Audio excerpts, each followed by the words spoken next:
Have you ever thought about the challenges that come with living in a tiny house? Let's dive in and explore some of the regrets that might surprise you.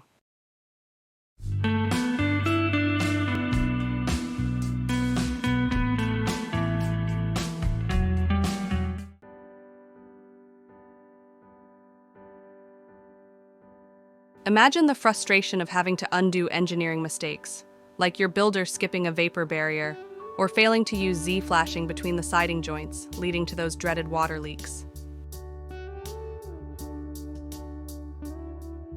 And then there's the builder convincing you to settle for what they offer instead of what you truly wanted. Next up, consider the hassle of not installing an instant hot water heater at the kitchen faucet, or even worse, not leaving enough room for a proper tank under the sink. This forces you to rely on a tankless electric instant hot, which can be a bit underwhelming. And let's talk layout. Kitchen and bathroom side by side might make plumbing easier.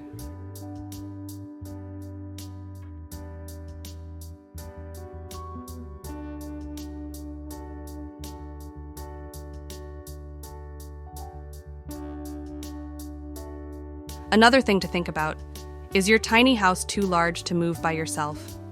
If so, you might find yourself hiring help every time you need to move it. In that case, saving money on a trailer and going for a lightweight small house like a tumbleweed might be a better fit if you plan on moving often. But if you're only moving a few times, building on skids and hiring a moving company could save you a lot of headaches.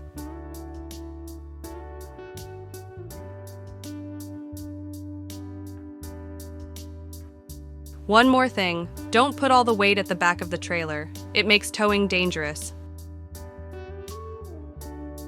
And while a flat roof might seem like a good idea, it can be more trouble than it's worth, especially when you park under a tree. And honestly, going smaller might be the smarter move.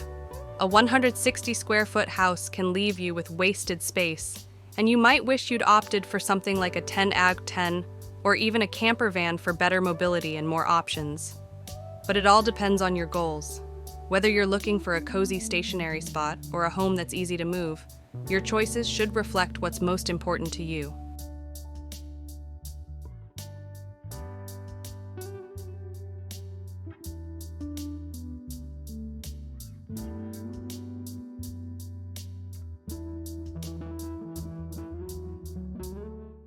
Let's not forget insulation. Skimping on it can leave you battling extreme temperatures and going for hurricane-rated windows in a non-hurricane area. It can make your space stuffy without proper AC or roof vents. Breathing becomes a challenge, especially in the summer. Also, if you're in a colder climate, double-pane windows are definitely worth the investment. They do a great job preventing condensation and keeping your space cozy. But let's be real, sometimes even with double panes, condensation can still sneak in. In that case, consider upgrading to triple pane windows, or try adding some cellular shades. They make a huge difference in keeping the warmth in. You might still see a bit of condensation, but your tiny house will be much warmer and more comfortable.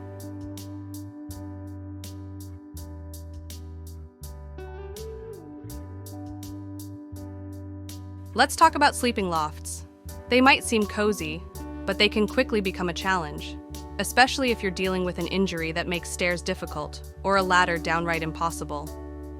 I've heard from many who have a lofted bed they haven't used in ages because it's just too tough to reach. And let's be honest, ladders can be a real pain, especially when you're half asleep and need to climb down in the dark for a bathroom break. Some definitely regret choosing a ladder over proper steps.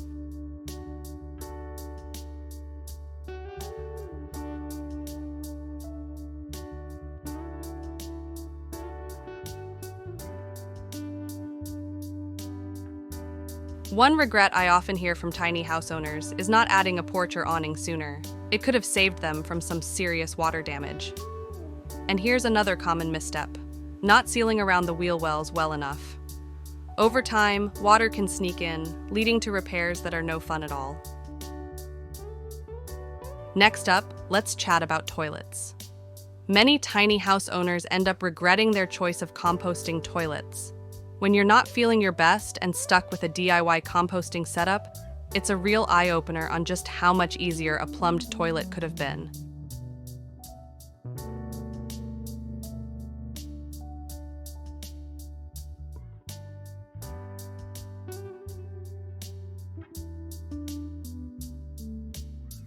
Join me on a journey where each video paints a brushstroke of creativity, and every room unfolds a unique story.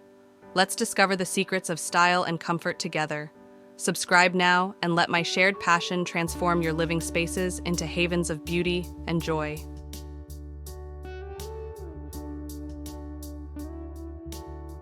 Choosing the right flooring for your tiny home can be a bit tricky.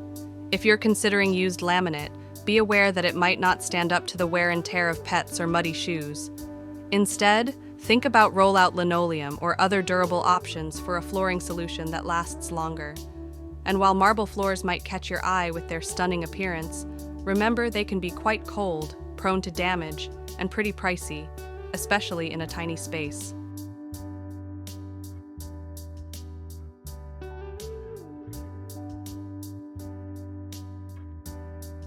One common oversight is not having a switch in the loft to control the lights downstairs. If you're looking for a simple and budget-friendly fix, consider using smart bulbs. With Google Bulbs, you can easily control your lights from your phone or with a voice command to your Google Mini. No need to climb out of bed.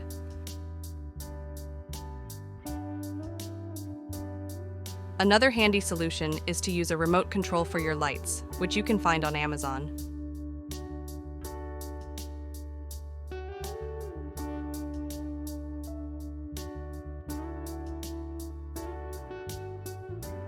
One regret that often comes up is not keeping thorough records of repairs or installations.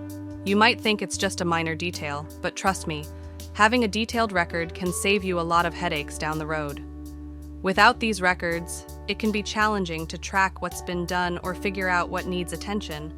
It's like trying to piece together a puzzle without knowing what the picture should look like. Keeping a clear record ensures you stay on top of maintenance and can address any issues before they become major problems.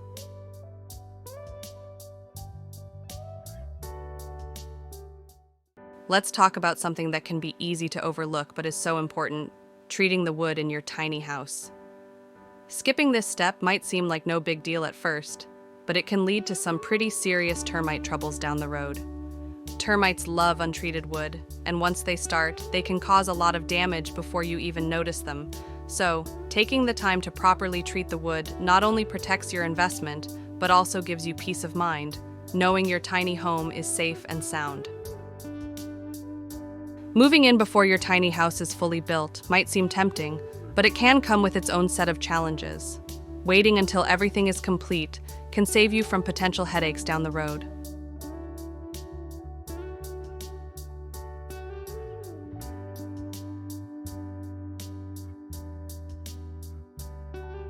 If you found this video helpful, don't forget to show some love by liking and subscribing. I promise to keep bringing you even more great content to help you on your tiny house journey.